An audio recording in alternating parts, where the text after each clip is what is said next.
देश में हर साल 2 लाख लोगों की किडनी खराब हो जाती है, मगर सिर्फ 10,000 को ही ऑर्गन डोनेशन के जरिए किडनी मिल पाती है। 50,000 लोगों को लीवर की जरूरत होती है, मगर सिर्फ 1,000 लोगों को ही ट्रांसप्लांट जो है वो हो पाता है। इसकी वजह अंगदान को लेकर कठिन सरकारी प्रक्रिया, जागरूकता की कमी, अंधविश्वास, बहुत सारी चीजें हैं। लेकिन अब महाराष्ट्र में ऑर्गन डोनेशन यानी अंगदान की प्रक्रिया आसान करने की कोशिश की गई है। ऑर्गन डोनेट करने के लिए अब महाराष्ट्र में 3 सरकारी अस्पतालों में खास सुविधा भी दी गई है। आज देखिए, महाराष्ट्र के बहाने हम पूरे भारत की बात करेंगे, समझेंगे कि भारत जैसे देश के लिए अंगदान क्यों बेहद जरूरी है। साथ ही जानेंगे कि ब्रेन डेड का शिकार व्यक्ति कितने लोगों की जिंदगी में खुशियां भर सकता है। देखिए, और ये ऐसा विषय है जो आप और हम सब जानते हैं इसकी इंपॉर्टेंस क्या है, लेकिन उसके बावजूद अंगदान को लेकर भारत में उदासीनता क्यों है, हम इस पर चर्चा करेंगे। उन पॉइंट्स को पकड़ने की कोशिश करेंगे जिन पर काम करके, जिनके प्रति जागरूकता फैलाकर हम अंगदान के प्रति ज्यादा से ज्यादा जनता को सचेत और जागरूक कर सकते हैं। खास मेहमानों का पैनल हमारे साथ आज शो पर मौजूद है, उनके पास चलेंगे, लेकिन उससे पहले ये छोटी सी कहानी।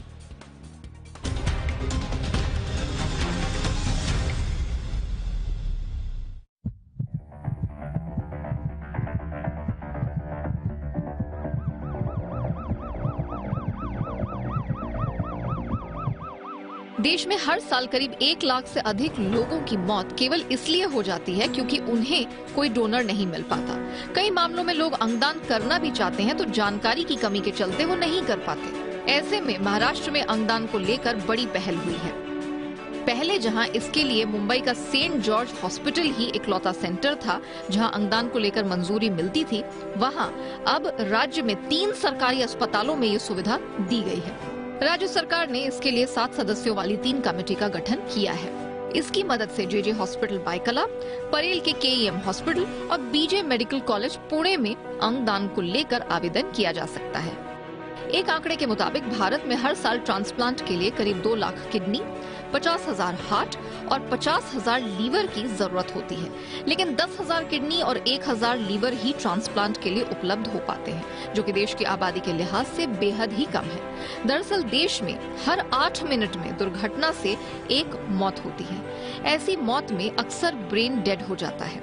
ऐसी डेड बॉडी से 2 आंखें, 2 किडनी, 1 लीवर, 2 फेफड़े, 1 हार्ट, 1 पैंक्रिया और 1 आंत दान की जा सकती है।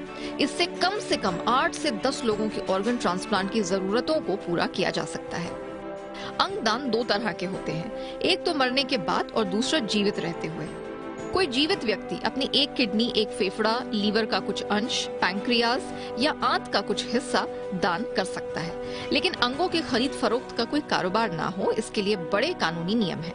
कोई व्यक्ति अपने माता पिता, भाई बहन, पति पत्नी, बच्चे, ग्रैंड पेरेंट्स, ग्रैंड चिल्ड्रन को आसानी से अपने अंग डोनेट कर सकते हैं, बशर्ते मेडिकली फिट हों। लेकिन दूर के रिश्तेदार, दोस्त और अनजान लोगों को अगर मानवीय आधार पर कोई अंग डोनेट करना हो तो इसके लिए कड़े कानूनी नियमों से गुजरना पड़ता है। जिसे कैंसर, डायबिटीज जैसी घातक बीमारी नहीं है, वह व्यक्ति अंगदान कर सकता है।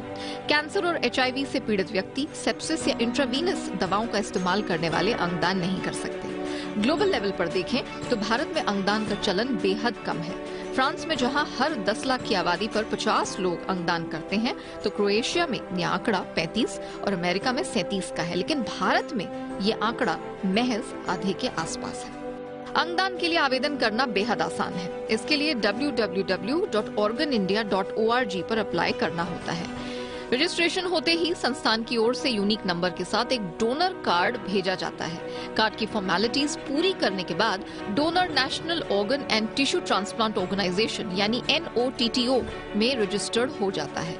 यानी डोनर के अंग उसके मरने के बाद भी उसकी मौजूदगी का एहसास कराते हैं। ब्यूरो रिपोर्ट, जी मीडिया।